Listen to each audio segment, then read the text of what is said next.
Well, you guys found 9, 10 examples, found Donald Trump likely committed obstruction of justice, but said you couldn't bring any charges against him because he was president of the United States.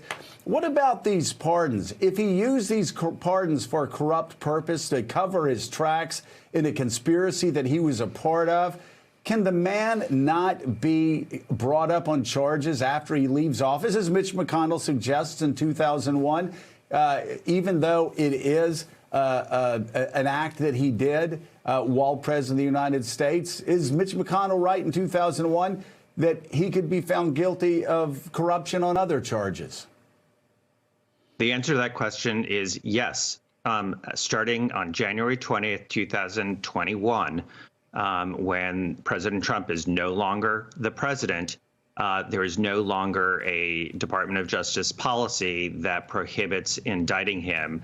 And the actions yesterday can be part of a charge that includes the obstruction of justice of the Mueller investigation.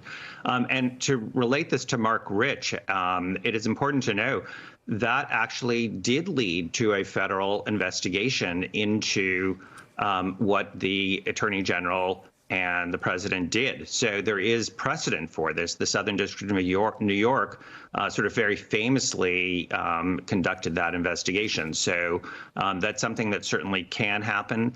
As you know, within the Mueller investigation, the president could not be charged, but now that Department of Justice policy will be lapsing. So all of those issues are now going to be ripe for and sitting on the desk of the new Attorney General whenever that person is named and confirmed.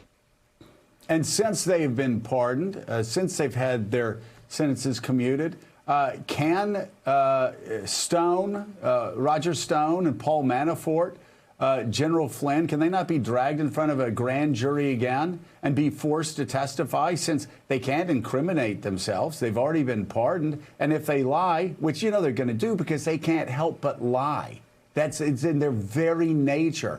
They lie, they can be busted for perjury again and sent back to jail. Is that a possibility? Absolutely. So I'm glad you asked that, because you cannot be pardoned for future crimes. And each of those people, Roger Stone, Paul Manafort, Michael Flynn, has evidence in their head. They have information that a grand jury could seek. They can all be given grand jury subpoenas, required to testify in the grand jury. If they then lie before the grand jury, which is a new crime, and that happens after January 20th, there's no President Trump at that point to, give them a get out of jail free card.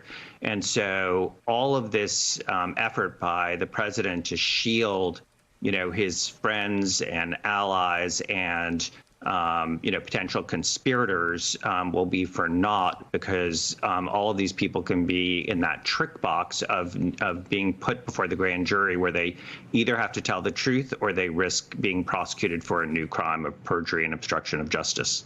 Thanks for checking out MSNBC on YouTube, and make sure you subscribe to stay up to date on the day's biggest stories. And you can click on any of the videos around us to watch more from Morning Joe and MSNBC. Thanks so much for watching.